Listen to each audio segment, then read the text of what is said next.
They thought I was done for, that losing my job meant losing my worth. What they didn't realize was that I was about to become the headline they couldn't ignore. Family dinners at the Barrett estate in Scottsdale had always been more performance than tradition. A polished stage for Ivy League degrees, six-figure bonuses, and real estate flexes. My name is Marcus Delaney. I'm 41 now. 2 months ago, I was lead systems engineer at Vireon Dynamics, one of the fastest-growing AI firms in the Southwest. Today, I was the family embarrassment. The cautionary tale everyone politely avoided while trading career wins over imported rosé. Did you hear about Marcus? Poor guy. Guess not everyone's cut out for tech. I stood by the stone fountain near the guest house, listening to my cousin Chloe brag about closing a 10-property deal and her twin brother Reed drone on about fintech disruption. Everyone loved a disruptor. Unless he wore a quiet smile and wrote code instead of press releases. Marcus, Reed called across the patio with a smirk. We were just talking about career resets. You in? He couldn't resist the dig, and I didn't mind, because while Reed played investor and Chloe chased sales commissions, I had spent the last year quietly building something far more powerful and dangerous. How's job hunting? Chloe asked, swirling her wine. I checked my phone. 6:03 p.m. Mountain Time. Right about now, Vireon's internal systems were waking up to the hidden release I'd buried deep in the code base, a data transparency protocol that regulators, journalists, and whistleblowers would eat alive. You know, Reed said, real success is about vision. I smiled. Exactly, and the world was about to see mine in every headline. Let them laugh. The code was already running. All eyes turned, waiting for the so-called family failure to crack. I glanced at my phone again. 6:04 p.m. Let me tell you what really happened at Vireon Dynamics. 4 years ago, I started a personal project. Not some flashy app or fintech gimmick, but an adaptive AI security system built to detect, counter, and evolve against cyber threats in real time. I named it Argus. While my colleagues obsessed over minimalist dashboards and VC-pleasing demos, I worked in silence. Brick by brick, algorithm by algorithm, I built something alive. An AI that could learn from attacks, outmaneuver intrusions, and protect networks like no other. But I wasn't foolish. I'd seen too many engineers have their work stolen, buried, or resold, so I embedded a hidden verification sequence. A digital signature, dormant unless very specific conditions were met. 2 months ago, Vireon's new CEO, Max Dresden, called me into his corner office. Marcus, he sighed, not even looking up. We're shifting direction. The board wants lifestyle AI, not defense-grade systems. Your project is done. I tried to explain. He cut me off. We've already sold the code to a private buyer, and we're letting you go. I signed the paperwork, let them think they won. What Max didn't know was that Argus wasn't finished. It was just waiting. And tonight, right as their systems ran a scheduled update, Argus would wake and announce its true creator.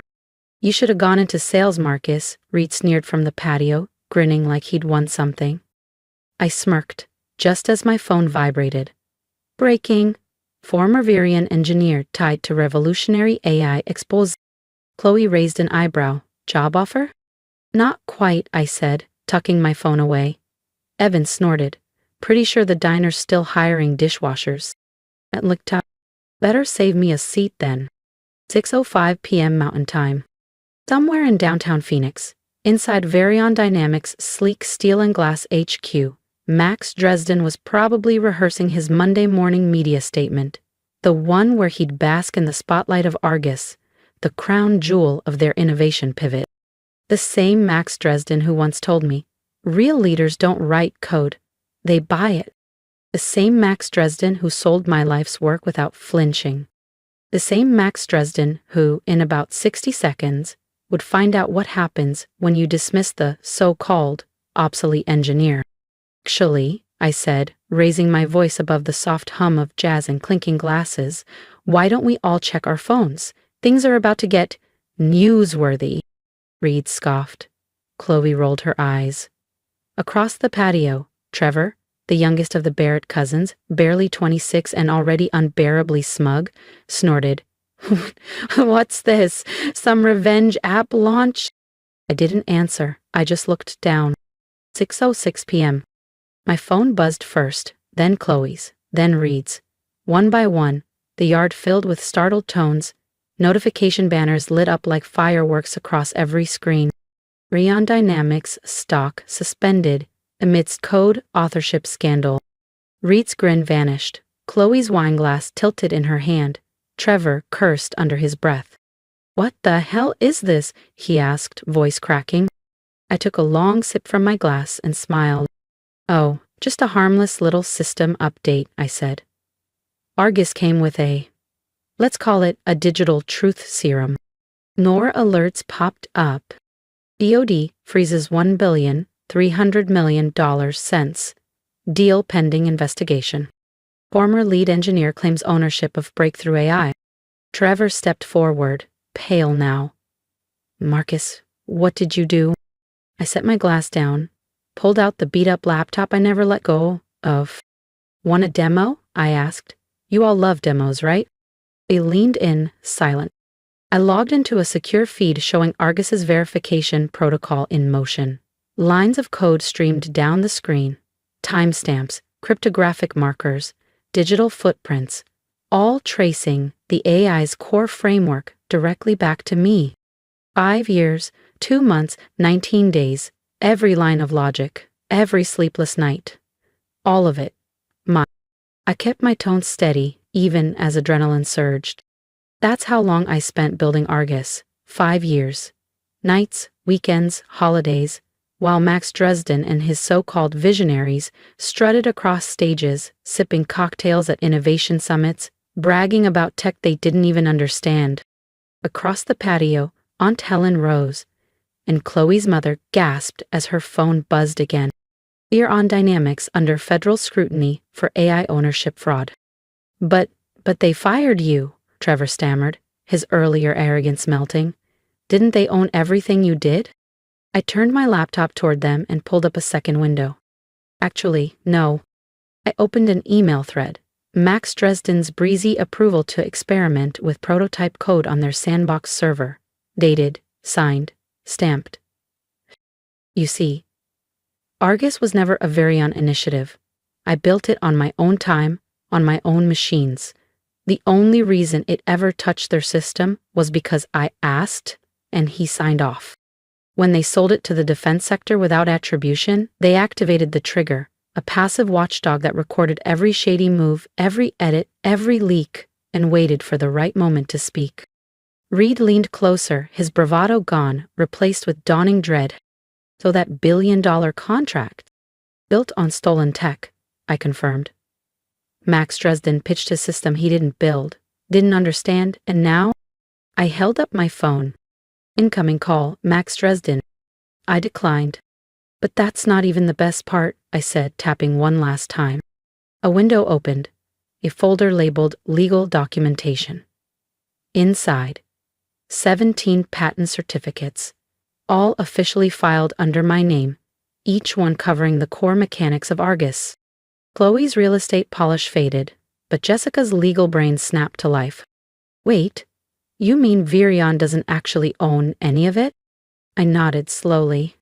Every algorithm, every self-healing firewall, every adaptive learning layer they pitched to the Department of Defense, it's all mine. And thanks to Max Dresden's arrogance and public lies, proving intellectual theft? A legal walk in the park. Trevor was still scrolling furiously, his mouth parted slightly. Dude, their stock's gonna crash the second the markets open. Probably, I said, taking another sip from my glass. Turns out fraud's not a great business model. More phones buzzed. Across the patio, the sound of unraveling reputations was unmistakable. Relatives paced, whispered, tried to hide their screens, but the damage was already done. Why wait? Reed finally managed to ask. Why wait this long? Why let them fire you if you had the upper hand? I thought about all the developers who were quietly erased, the engineers whose names were never in the press releases.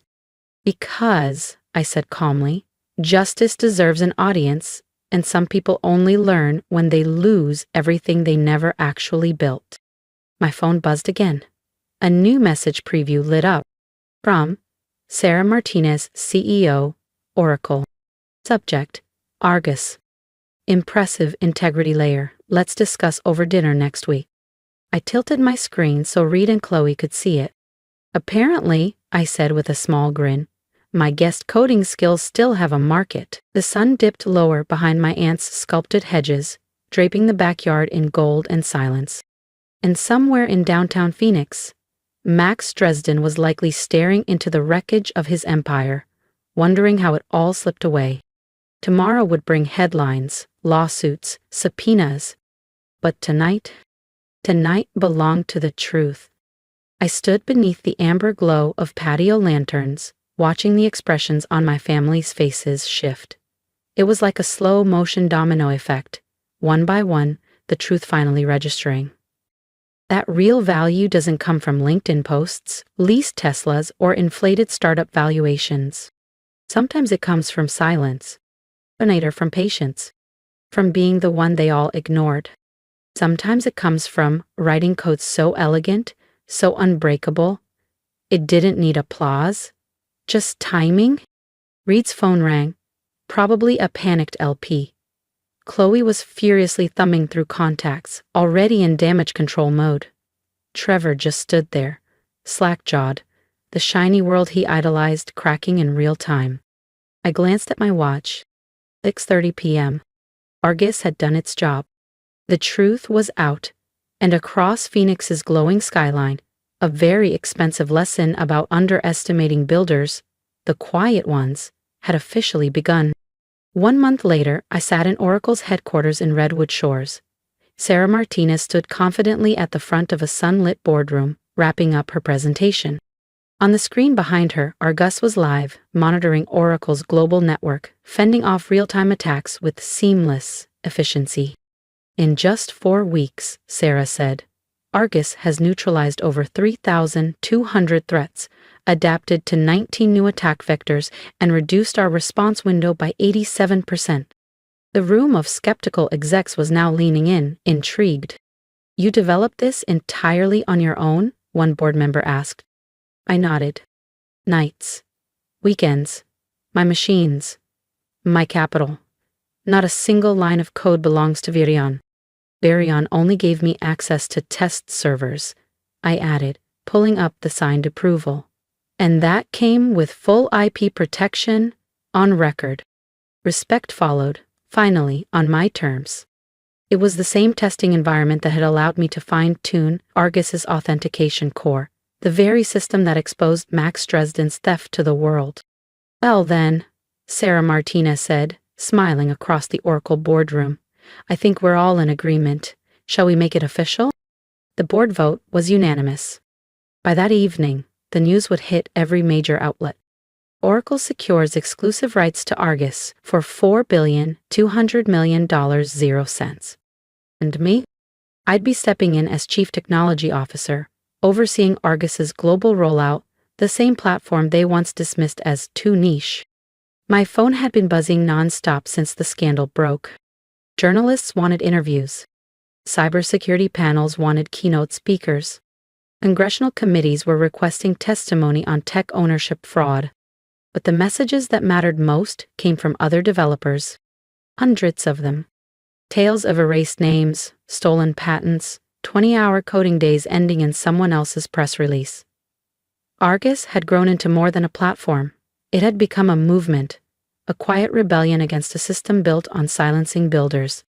As I stepped out of Oracle's San Francisco campus, my phone rang. I paused. Familiar number. Hey, Reed, I answered. His voice was low, tight. Marcus, I need your help. After the Vireon fallout, Reed's venture capital firm was under a microscope. Investors were pulling out. His portfolio companies were collapsing. Developers were quitting in protest. They're leaving, he said. My team, my funding, everything. I didn't get it. Didn't get what? The real innovation doesn't come from taking credit, it comes from actually building, from respect. I thought of the engineers buried under NDAs, the ones who'd messaged me in the dark.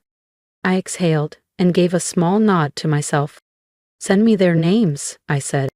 Oracle's scaling fast. We need developers who understand code and integrity. That evening, I drove past Vireon Dynamics' once imposing campus.